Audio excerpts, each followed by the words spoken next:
अल्हम्दुलिल्लाह अल्हम्दुलिल्लाहिल हन्नानिल मन्नान अल्लज़ी खलक़ल इंसान व अल्लमहुल बयान वस्सलातु वस्सलामु अला रसूलिही सय्यिदिल इंसी वल जान व अला आलिही व अस्हाबिही ज़विल खैरि वल इहसान अम्मा बअद फ़अऊज़ु बिल्लाहि मिनश शैतानिर रजीम बिस्मिल्लाहिर रहमानिर रहीम या अय्युहल्लज़ीना आमनू कुतिबा अलैकुमुस्सियामु कमा कुतिबा अलल्लज़ीना मिन क़ब्लिकुम लअल्लकुम तत्तक़ून सदक़ल्लाहु मौलानल अज़ीम।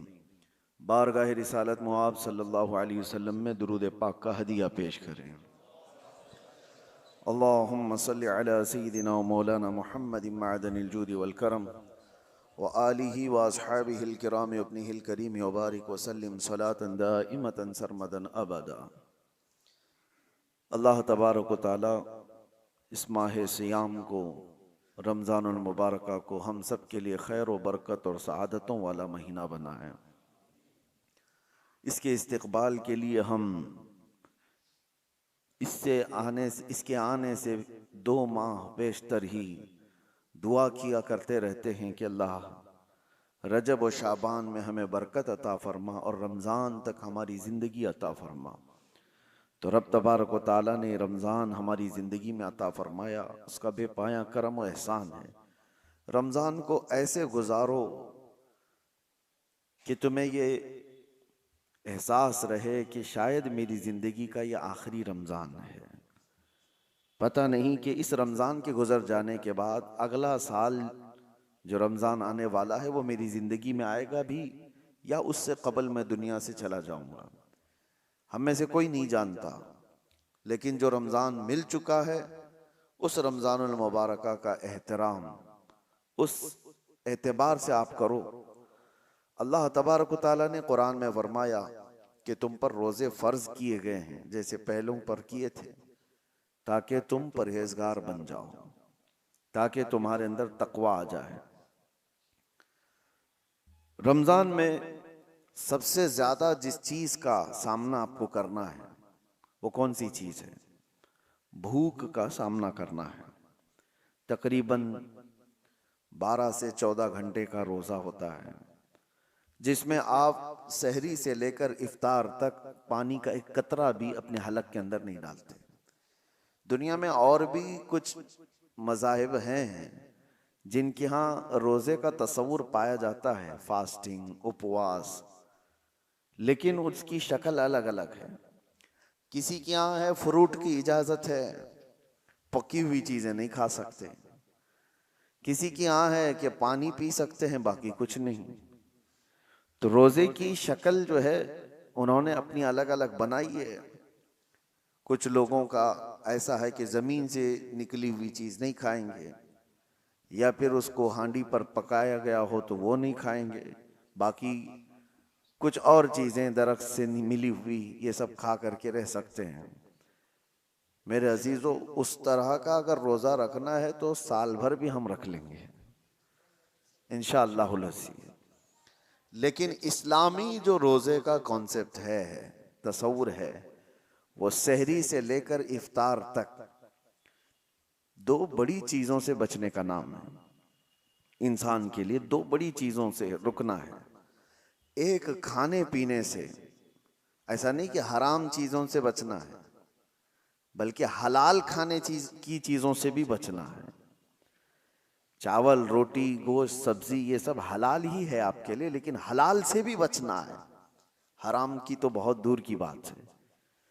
दूसरी जो सबसे बड़ी चीज़ जिससे बचना है वो इंसान को अपनी शहवत पर कंट्रोल करना है, अपनी बीवी से, सोहबत से भी उसे बचना है। यहाँ पर भी वही मामला है। हराम ताल्लुक तो बहुत दूर की बात है, बीवी से सोहबत करना, बीवी से जिमा करना, उससे ताल्लुक कायम करना, ये तो हलाल है। लेकिन रोज़े की हालत में उस हलाल चीज़ से भी बचना है। हराम का फिर कहाँ नंबर है? ये आपको इसलिए मैं बता रहा हूं कि खाना पीना भी हलाल था, जिमा करना भी हलाल था मर्द के लिए, आम दिनों में, आम रातों में। लेकिन रोजे की हालत में उन हलाल चीजों से जब बचने का हुक्म है तो फिर हराम चीजों से उसे कितनी दूर रहना चाहिए। दो बड़ी चीजों से बचाया जाता है, और ये दो चीजें इंसान की रोज की जरूरियात में आ जाती हैं। चले खाना पीना तो ये रोज की जरूरत है, लेकिन उसके जिस्मानी सुकून जिसमें रखा गया है, औरत से ताल्लुक गाहे बगाहे इसकी भी उसे जरूरत है। तो खाने पीने से और जिमा से जो रोका गया वो एक लिमिटेड टाइम है। ऐसा नहीं कि पूरे रमजान में ही मना कर दिया गया, बल्कि अल्लाह ताला ने रात को औरतें तुम्हारे लिए हलाल रखा, जैसे दूसरे दिनों में हलाल है। इफ्तारी के बाद से लेकर सहरी तक जो तुम्हारा टाइम है खा पी सकते हो, इसी तरह जिमा भी कर सकते हो। रमजानुल मुबारक के दिनों को क्यों इन तमाम चीजों से दूर रखा गया, ये बड़ी बात है मेरे अजीजों। भूख इंसान के लिए एक ऐसा चैलेंज है। अल्लाह के रसूल सल्लल्लाहु तआला अलैहि वसल्लम ने फरमाया, बसा औकात भूख आदमी को काफिर बना देती है। फक्र व फाके और इस तरह की गुर्बत से अल्लाह के रसूल सल्लल्लाहु अलैहि वसल्लम पनाह मांगते और फरमाते कि हद से ज्यादा गुर्बत आदमी को कभी कभार कुफ्र की तरफ ले जाती है। बंदा नाशुक्रा हो जाता है, भीख मांगने की आदतें आ जाती हैं, या चोरी डकैती की कोशिशें करने लग जाता है। आज दुनिया में बहुत सारे ऐसे क्राइम हैं, उन क्राइम के पीछे अगर आप वजह ढूंढेंगे कि इसका रीजन क्या है, तो उनका पेट है जो उनको क्राइम करा रहा है, उनकी भूख है जो उनको ये तमाम चीजों पर ले आती है। कुछ औरतें अपने जिस्मों के कारोबार में मसरूफ हैं, उन्होंने अपना जिस्म दे दिया, वो मर्दों के नजर कर दी और अपना जिस्म एक रात के लिए बेचती हैं। तो उनका इसके पीछे रीजन क्या था? तो अक्सर में तो ये समझ में आता है कि उनकी भूख, उनके पेट की जरूरत शहवत से करने वाले कम होंगे, लेकिन अक्सरियत जिन्होंने इस रास्ते को इख्तियार किया, घर की गुर्बत, चंद पैसे आ जाएं, घर संवर जाए, इन तमाम ख्वाहिशात ने उनको इस रास्ते पर लगा दिया। बहुत सारे चोर हैं, बहुत सारे डकैत हैं, उन्होंने चोरी का रास्ता इख्तियार क्यों किया? ये गुर्बत उनको वहां पर ले आई। और एक बार आदमी करने के बाद फिर मालदार हो भी जाए तो फिर वो अपनी पुरानी खसलत छोड़ता नहीं। मिसाल के तौर पर कुछ गुंडे, कुछ डाकू जो डकैत हैं और डाका जनी करते हैं, ऐसा नहीं कि वो गरीब ही रहते हैं, बहुत मालदार हो गए, वो डॉन कहलाने लग गए, करोड़ों की उनके पास जायदादें आ गई, लेकिन वो काम छोड़ते नहीं। वजह यह है कि भूख ने उनको शुरुआत करा दी थी, अब वो भूख उनकी मौत तक मिटती नहीं। भूख की वजह से वो आया था, पेट की भूख, उसको मिटाने के लिए छोटी मोटी चोरियां किया, लेकिन जिस रास्ते को उसने इख्तियार किया कि भूख को खत्म करूं, वो रास्ता ऐसा है कि मौत तक उसकी भूख का वो इलाज नहीं दे सकता। चाहे उसके पास अरबों की जायदाद आ जाए, भूख मिटती नहीं। यही तवाइफ के साथ भी है। वो चंद दिन करके ऐसा नहीं होता कि वो छोड़ दे, उसका बुढ़ापा आ जाए, जिस्म लटक जाए, मगर वो उस कारोबार में जमी रही। वजह यह है कि इस रास्ते पर उसको लाया कौन था? उसकी भूख, उसकी लालच। शुरू में ये सोच करके आई कि चंद दिन मालदारों को राजी कर दें तो मेरा घर संवर जाएगा, मुझे भी कुछ पैसे मिल जाएंगे। तो इस रास्ते को इख्तियार किया तो फिर ये रास्ता उसे मौत तक छोड़ता नहीं, उसकी भूख मिटती नहीं। कल देखा जाएगा, अगली बार देखा जाएगा, ये करते करते उसकी मौत आ जाती है। इसलिए मेरे अजीजों, जिन्होंने भूख पर कंट्रोल नहीं रखा, उनको बहुत खतरनाक रास्तों पर जाते हुए लोगों ने देखा है। और रमजानुल मुबारक इसी रिहर्सल के लिए तुम्हें लाया जाता है। जिंदगी में कभी भूखा रहने की नौबत आ गई तो तुम एक महीना ऐसी प्रैक्टिस कर लो, इतना अल्लाह ताला की तरफ से दिया हुआ भूख को बर्दाश्त करने की ताकत पैदा करो। देखो आज रमजान में आप भी भूखे हैं, सुबह से लेकर शाम तक, एक दिन नहीं, 2 दिन नहीं, 3 दिन नहीं, 25 दिन तक, 30 दिन तक भी भूखे रहते हैं दिन में। लेकिन क्या बताओ मुझे, रमजान की ये भूख तुम्हें अय्याशियों की तरफ ले जाती है? क्या ये भूख से बेकाबू होकर तुम भी गलत रास्ते को इख्तियार कर लेते हो? हत्ता के इस रमजान में हम पहले जो छोटे मोटे गुनाह करते थे उससे भी दूर हो जाते हैं, बच जाते हैं। वजह यह है कि ये भूख अल्लाह की तरफ से दी गई है और तुम्हें सही करने के लिए, यही कुरान की आयत कहती है लअल्लकुम तत्तकून, इसलिए तुमको रोजा रखवाया जा रहा है ताकि तुम परहेजगार बन जाओ, ताकि तुम मुत्तकी बन जाओ। और आज दुनिया के पास ये इलाज नहीं है। और एक बात मैं आपको बता दूं, एक बहुत बड़ी बात तारीख की है, बड़े दानिश्वरों ने कहा किसी भी इंसान को भूखा देखकर हमें एहसास क्या होता है, उसकी भूख को मिटा दिया जाए, उसकी भूख को खत्म किया जाए, सवाब भी है। अब मिसाल के तौर पर किसी के यहाँ खाना पीना ही नहीं है, आपके अंदर एहसास जागता है उसकी मदद करनी चाहिए। ठीक है, आपने मदद किया, कुछ मालदारों ने मदद किया, लेकिन ये भूखों को खिला करके कब तक आप इसका इलाज करेंगे? उनकी भूख खत्म कब होगी? दुनिया से भूख और भीख दोनों बंद ही नहीं होती। हम उनके इलाज के लिए पैसा भी दे रहे हैं, उनकी मदद भी कर रहे हैं, उनको स्टेबल करने की कोशिश कर रहे हैं, लेकिन वो भूख खत्म क्यों नहीं होती? और कब तक हम ये करते जाएंगे? भूखों को खिलाना बहुत बड़ा सवाब है, लेकिन ये भूख का इलाज मुमकिन कब होगा? मेरे अजीजों, आप देते रहेंगे उसको दोबारा भूख लगती रहेगी।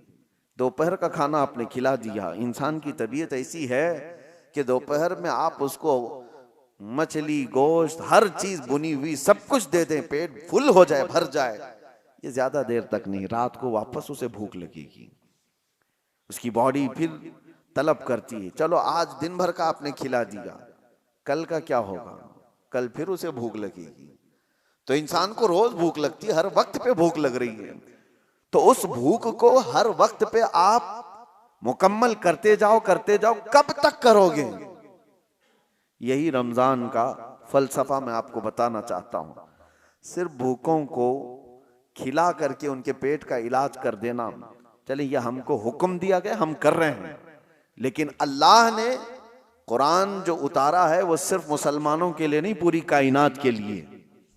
सारे इंसान अगर इस आयत पर अमल करें, अल्लाह ने फरमाया हमने तुम पर रमजान के रोजे फर्ज किए इसलिए कि तुम परहेजगार बन जाओ। उन भूखों को अगर ये पता चल जाए कि हमें भूख का इलाज भीख मांग करके नहीं, खुद के कंट्रोलिंग से करना होगा, तो फिर देखें उनका हाथ दुनिया की तरफ नहीं आएगा। भूख बर्दाश्त करने की ताकत आ गई तो हमने तारीख में देखा है 60 साल 70 साल तक हमारे ऐसे बुजुर्गों को जिन्होंने सत्तू के जरिए से, सत्तू गेहूं का एक आटा, और उसको पानी में भिगो कर थोड़ा गुड़ डालकर इस पर गुजारा करते हुए 70 साल गुजार दिए, कभी कोई ग़िज़ा नहीं खाई। क्यों? भूख पर कंट्रोल था, भीख मांग करके नहीं। ये इस्लामी इलाज था। सारे इंसान भूखों को नहीं खिला सकते, तो क्या करें? अभी मिसाल के तौर पर मैं आपको उभारता जाऊं कि गरीबों का ख्याल करो, मिस्कीनों का ख्याल करो, करना भी चाहिए, भूखों का ख्याल करो, आपको दूसरों की भूख का एहसास हो, आप उठेंगे। लेकिन क्या दुनिया में मौजूद सारे भूखों का इलाज आप कर लेंगे? और कब तक करेंगे? नहीं कर पाएंगे। इस वजह से हुक्म यह है उन भूखों के लिए भी कि तुम भूख की वजह से गलत रास्ता इख्तियार ना कर लो, भीख मांगने ना लग जाओ। तुम भूख को कंट्रोल करने की आदत इस रोजे के जरिए से शुरू करो। रोजा तुम्हें सिखा देगा। हजरत सैयदना यहया रहमतुल्लाह ताला एक बड़े बुजुर्ग हैं, फरमाते हैं नफ्स को जितनी भी दुनिया की चीजें दी जाएं ये काबू में नहीं आ सकता, काबू में नहीं आ सकता। बड़ी सी बड़ी चीजें दे करके इसको शांत करने की कोशिश करो, नहीं आएगा काबू में। कहा कैसे आएगा? कहा सिर्फ और सिर्फ भूख के जरिए से तुम्हारे काबू में आएगा। भूखा रखो नफ्स को। एक जवान आए हुजूर की बारगाह में, कहा या रसूल अल्लाह सल्लल्लाहु अलैहि वसल्लम, शादी की उम्र हो गई लेकिन करने की ताकत नहीं, इस्तिताअत नहीं, जराया नहीं, असबाब नहीं है, क्या करूं? अल्लाह के नबी सल्लल्लाहु अलैहि वसल्लम ने फरमाया जब तक शादी ना हो जाए रोजा रखो। अपनी शहवत को कंट्रोल में रखने के लिए हुजूर ने क्या फरमाया? रोजा रखो। तुम रोजे के जरिए से अपने नफ्स को काबू में रख सकते हो। नौजवानों को आज भड़कता हुआ जो नफ्स है गुनाहों की तरफ उभारता है, जितना ये खाते जाएंगे उतनी शहवत बढ़ती चली जाती है। इसीलिए कहा गया रोजा एक ढाल है और रोजा एक ऐसी दवा है जो इंसान के नफ्स को, जो भड़कता हुआ बेकाबू होता है, उसको काबू में ले आता है। इसीलिए मैं आपको बताऊं, अल्लाह के नबी सल्लल्लाहु तआला अलैहि वसल्लम ने दो चीजों का हुक्म दिया। एक तो मिस्कीनों और गरीबों को खिलाने पिलाने का हुक्म तो है ही इस्लाम में, खैरात करो, उनको दो। लेकिन दूसरा हुक्म सहाबा को भूखा रख करके उनको कंट्रोल करना सिखाया है। एक सहाबी हजरत अबू हुरैरा रदी अल्लाह ताला फरमाते हैं कि एक दिन मुझे शिद्दत की भूख लगी।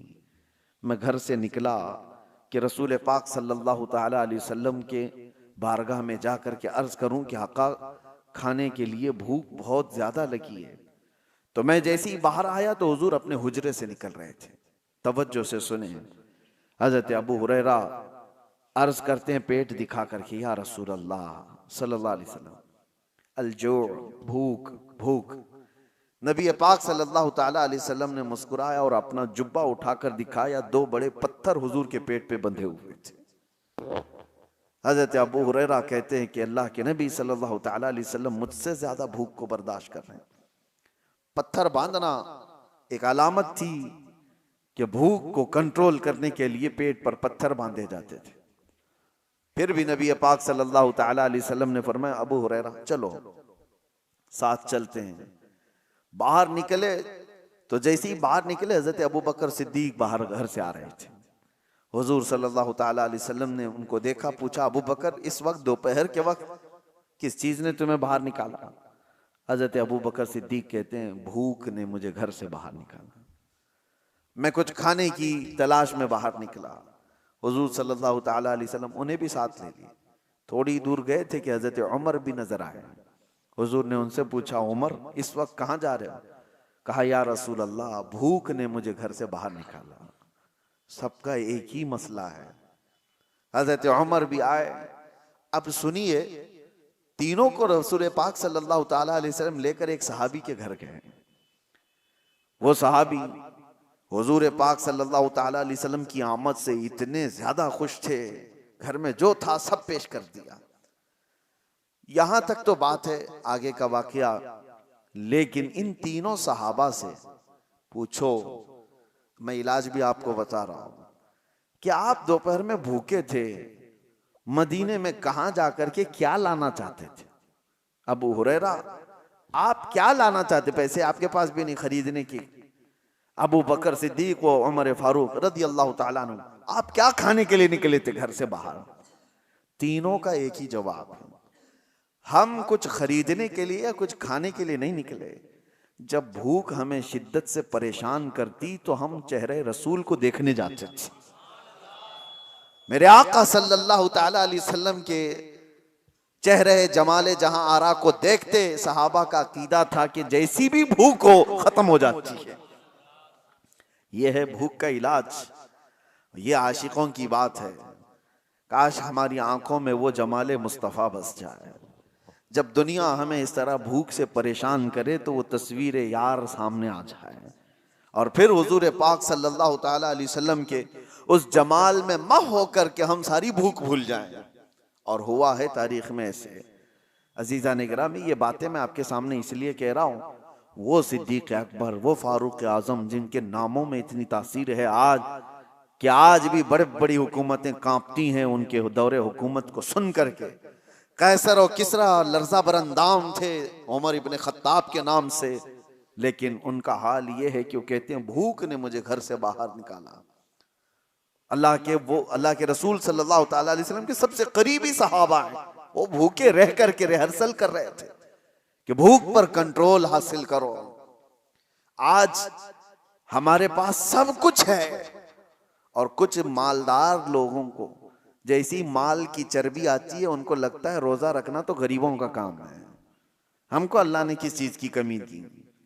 कुछ मालदार ये सोचते हैं कि माल जिसके पास कम है वो रोजे रखे, हमारे पास थोड़ी ना कुछ कमी है। दौलत की ठाट बाट सब कुछ है। अगर तुम दौलत को कंपेयर करना चाहो तो उस्मान गनी के कदम तक भी नहीं पहुंच सकते। लेकिन उन्होंने भी भूखा, ये रमजान की बात नहीं कर रहा हूं जो सहाबा की, आम दिनों की बात कर रहा हूं, आम दिनों की बात। हजरत उस्मान गनी रदी अल्लाह तआला अन्हु का हाल तो ये था, मियाँ उनके माल से तुम्हारा क्या कंपैरिजन। एक जंग में, जंग तबूक के मौके पर उन्होंने जो सदका दिया था, खैरात किया था, जानते हो आज के जमाने में उस खैरात की वैल्यूएशन कर ली जाए ना, 116 करोड़ रुपए बनते हैं आज के। वह हजरत उस्मान गनी ने एक ही जंग में दान कर दिए थे। वो खैरात करते थे तो 116 करोड़ आज की कीमत बनती है कोई खैरात करने वाला? और जाहिर सी बात है पूरा माल नहीं, अपने माल का थोड़ा सा हिस्सा उन्होंने खैरात किया था। तो माल कितना था उनके पास उस जमाने में। और यही वजह है कि हजरत उस्मान गनी रज़ियल्लाहु ताला अन्हु का माल आज भी मदीने में मौजूद है, आज भी है। उनके नाम की होटल्स हैं, उनके ही खाते में जाती हैं।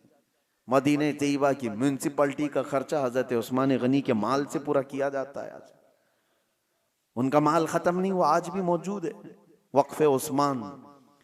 मैं ये कह रहा हूं इतने बड़े मालदार, इतना कुछ उनके पास था, लेकिन जिंदगी गुजारने के लिए उन्होंने भी भूख को इख्तियार किया है, भूख को इख्तियार किया। एक बार तो ऐसा हुआ कि एक सहाबी हुजूर के पास आए, कहा या रसूल अल्लाह सल्लल्लाहु अलैहि वसल्लम शादी के लिए माल कुछ खरीदने की मुझे जरूरत है, सामान खरीदने की, कुछ माल चाहिए। हुजूर ने कहा कि जाओ उस्मान के पास अपने शादी के अखराजात के पैसे ले लो, कहना कि मैंने भेजा है। वो साहबी आए हजरत उस्मान गनी के घर पर, तो अभी वो दरवाजे पर पहुंचे थे, हजरत उस्मान की गरजदार आवाज आ रही थी अंदर से। ये साहबी ठिठक कर खड़े हो गए, सुना कि डांट रहे हैं वो किसी को, वो अपने खादिम को डांट रहे थे, अपने गुलाम को डांट रहे थे हजरत उस्मान गनी। ये कान लगाकर बाहर से सुनते हैं कि किस बात पर डांट रहे हैं।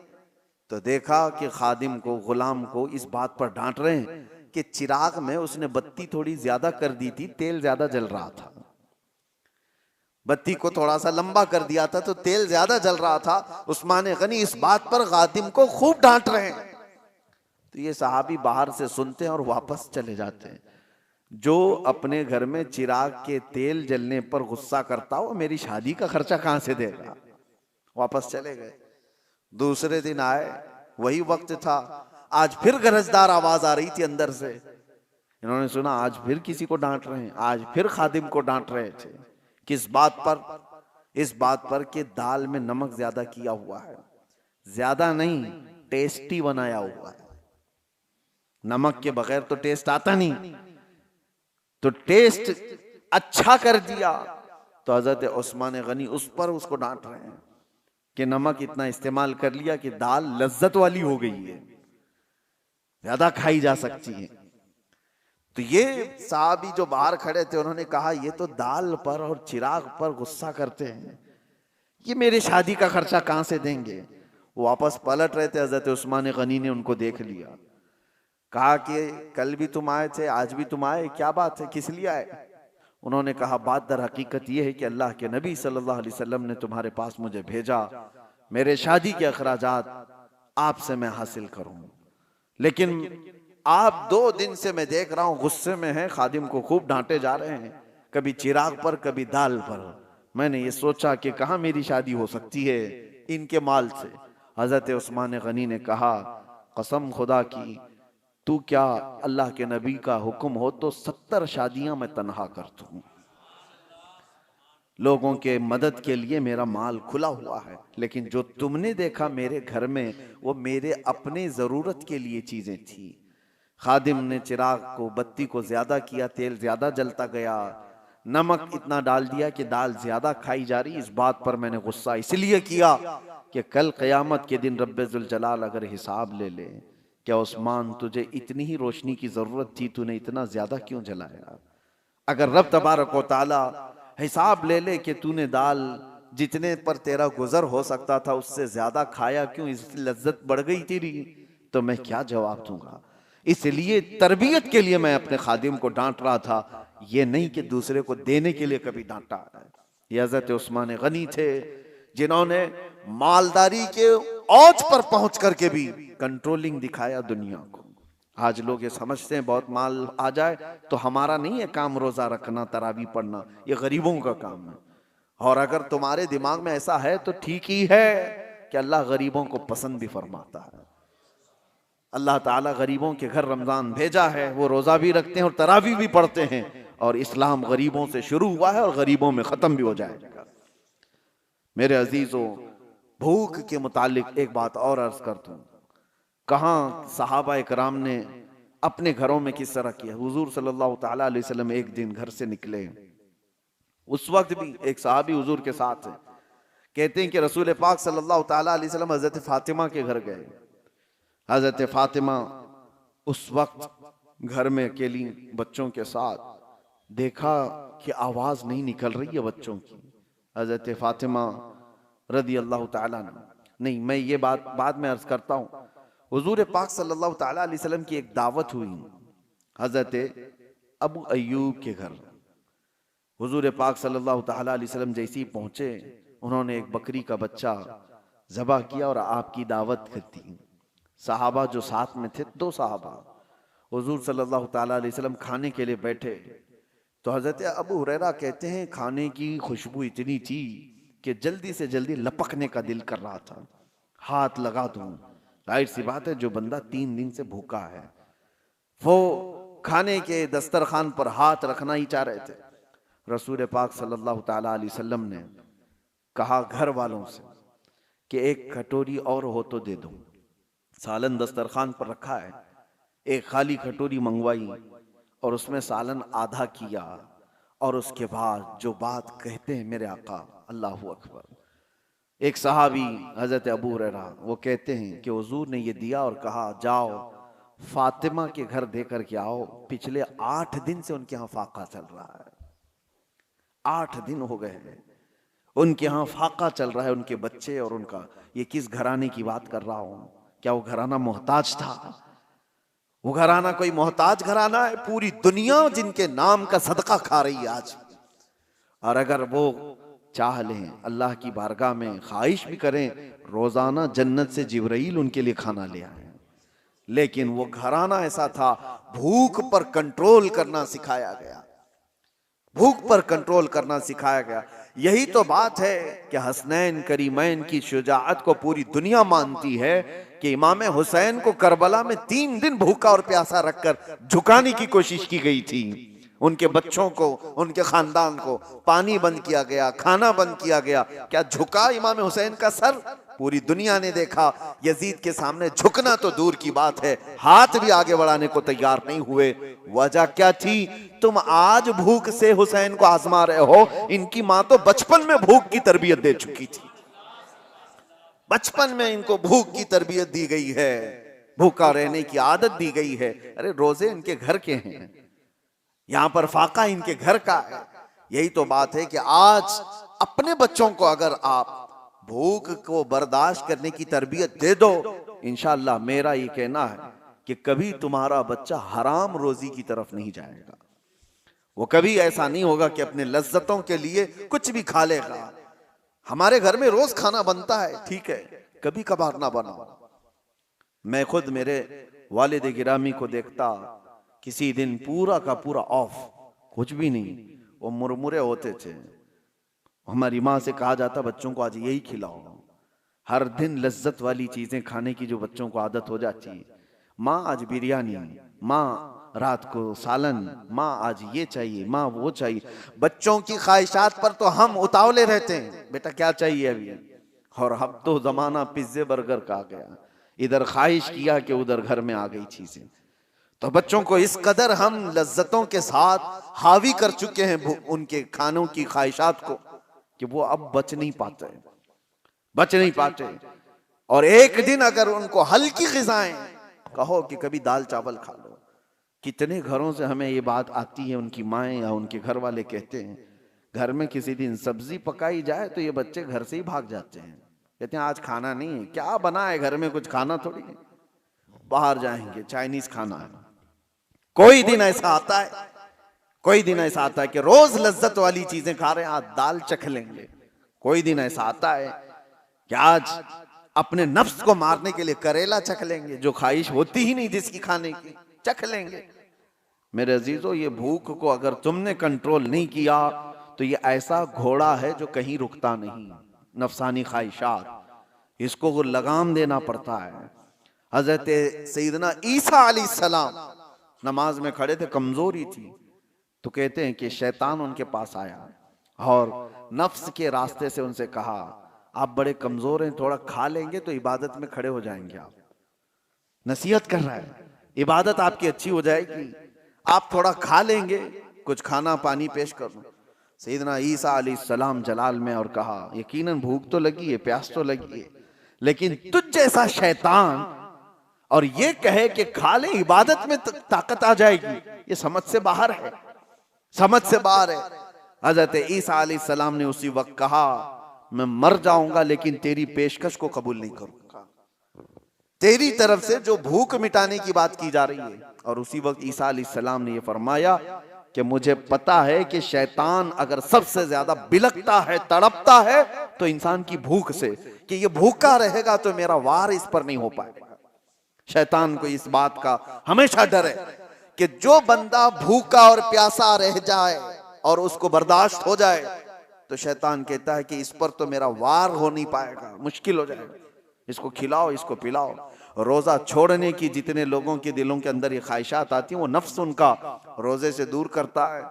वो शैतान का जासूस कहा गया है नफ्स को, जो छोड़ करके गया है। रमजान में शैतान तो नहीं, लेकिन शैतान का जासूस हमारे साथ है, वो नफ्स है। हमें किन किन चीजों की ख्वाहिशात है, ये नफ्स उसे खबर देता है शैतान, और उसी रास्ते से वो हम पर हमला करता है। नफ्स तो हमारे सबके साथ है। ये तुम्हें अंदर से कहेगा कि भूखे रहने से कमजोरी आ जाएगी, फला हो जाएगा, ये हो जाएगा, और खाओ, पेट को भरते जाओ, और नफ्स जब मोटा हो जाए शैतान इस पर हावी हो जाए। इसलिए मेरे अजीजों, और बहुत सारी मिसालें ऐसी हैं कि भूख ने इंसान को काबू में करने की आदत अगर किसी इंसान के अंदर आ गई तो वो वक्त का वली बन जाएगा। अल्लाह के औलिया इकराम की पूरी तारीख आप देखो, उनके यहाँ जो तरबियत दी जाती है, सबसे पहले भूखा रहने की तरबियत दी जाती है, भूखा रहने। इसलिए मुझे एक बात याद आती है, मारहरा मुतहरा में हजरत सैयद आले रसूल अहमदी मारहरवी रदी अल्लाह ताला, आला हजरत के पीरो मुर्शिद हैं। वो बड़े सादात का खानदान, हुजूर सैयद आले रसूल अहमदी मारहरवी खातिमुल अकाबिर रहमतुल्लाह ताला अलैह, आपकी बारगाह में एक मौलाना साहब आए और उन्होंने कहा कि हुजूर आप यहाँ खिलाफत मुझे लेनी है।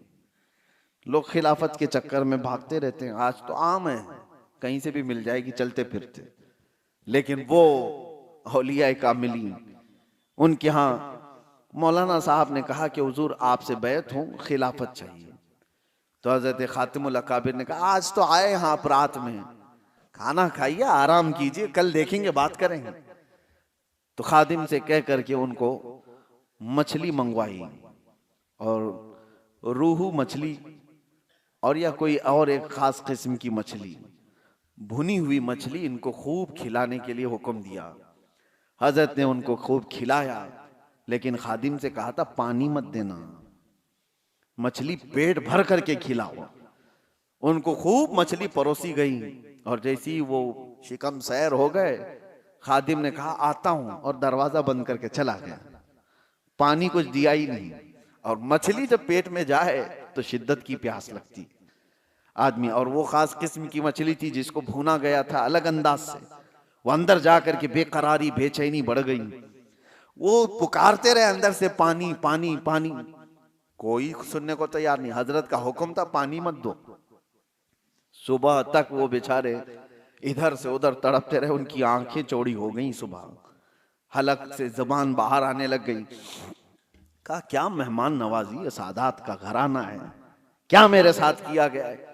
सुबह फजर में खादिम जैसी दरवाजा खोला, लपक के उसको पकड़ लिया, कहा कि अभी तुझे मार डालूंगा, फलां कर दूंगा। जितना गुस्सा था सब निकाल दिया, उसके कपड़े पकड़ के फाड़ दिए।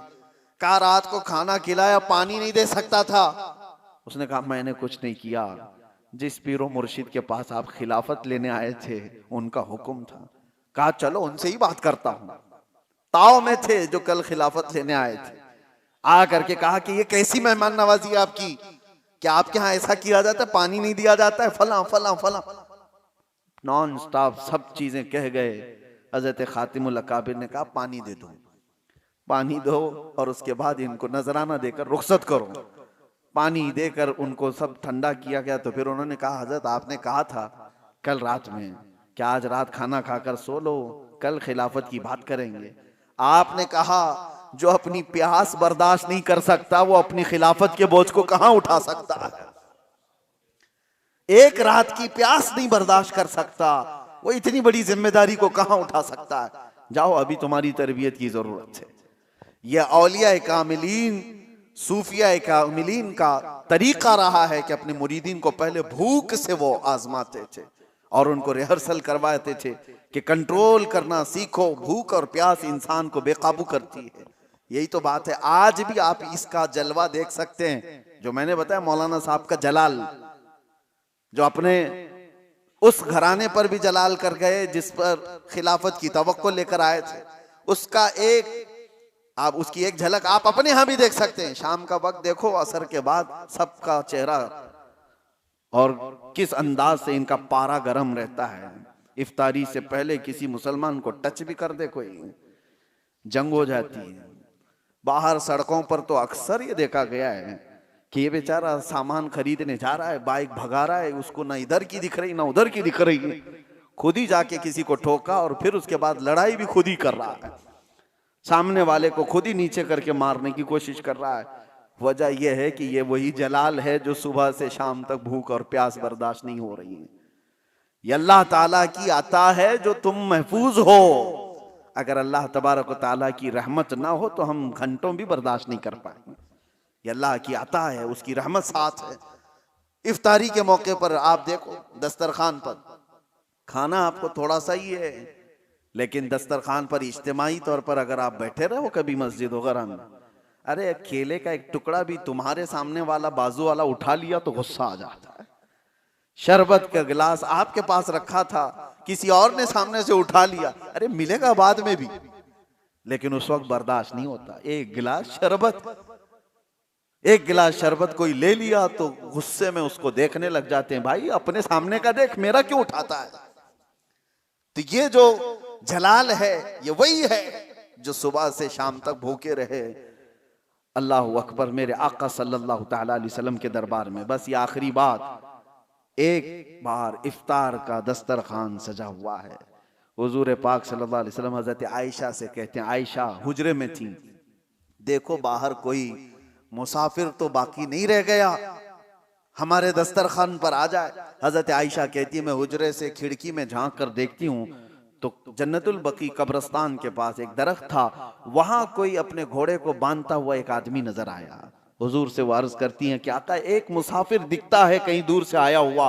हुजूर ने अपने सहाबा को भेजा, जाओ जो आया है उसको ले आओ दस्तरखान पर। तो साहबी गए और उनसे पूछते हैं कहां से आए हो। बड़ा लंबा सफर तय करके कोई आया हुआ था और उसने पूछा कहां का इरादा है। तो आने वाले मुसाफिर ने कहा मैं मोहम्मद सल्लल्लाहु अलैहि वसल्लम को देखने आया हूं। कहा चलो वो तुम्हारे इंतजार में। उसे मालूम भी नहीं था। दस्तरखान पर सब बैठे, वो दस्तरखान पर आकर बैठ गए। एक ही दूध का प्याला था और 70 सहाबा बैठे हुए। एक दूध का प्याला। कभी तादाद सहाबा की जो असहाबे सुफ़ा हुजूर के साथ, नबी पाक सल्लल्लाहु ताला अलैहि वसल्लम दस्तरखान पर बैठे, सबसे पहले वो नए आए हुए अजनबी मुसाफिर को हुजूर ने प्याला पेश किया। उसने उठाया और पूरा ही पी गया। अब जाहिर सी बात है रोजे का वक्त है, जलाल कैसा होना चाहिए कि हमारे लिए थोड़ी सी तो चीज छोड़ता। किसी एक की भी माथे पर कोई शिकन नहीं, बल्कि मेरे आका ने उसको पूरा शिकन सैर होकर पीते हुए देखा तो मुस्कुराया और कहा अल्लाह तुझे सैराब कर दे। ये नहीं कि अब हम क्या करेंगे। एक खजूर ली, खुद हुजूर पाक सल्लल्लाहु ताला अलैहि वसल्लम आधा चबाए और उसके बाद सहाबा को दिया। इसी पर इफ्तार हो गई। किसी ने आने वाले मुसाफिर से नहीं कहा कि सबका तू खा गया। यही तो बात है कि आका के बारे में कहा गया है, आता है फकीरों पे उन्हें प्यार कुछ ऐसा, खुद भीख दे और खुद कहे मंगते का भला हो। वो दरबारे रिसालत में ये सब्र सिखाया गया था सहाबा को कि भूख और प्यास जितनी भी हो, लेकिन दूसरे की अगर जरूरत है तो तुम्हारी माथे पे शिकन ना है, पहले उसकी जरूरत पूरी हो जाए। अल्लाह करीम इस रमज़ानुल मुबारक के रोज़ों से हमें हिदायत की तौफीक अता फरमाए। मौला करीम हमारे नफ्स को कंट्रोल की तौफीक हमें अता करे और अल्लाह ताला अपने वादे के मुताबिक हमें इस माह मुबारक में परहेजगारी अता फरमाए, तकवा अता फरमाए और रसूल करीम सल्लल्लाहु ताला अलैहि वसल्लम की बारगाह का कुर्ब हमें नसीब फरमाए। व आखिर दावाना अनिल हम्दुलिल्लाहि रब्बिल आलमीन। अस्सलामु अलैकुम।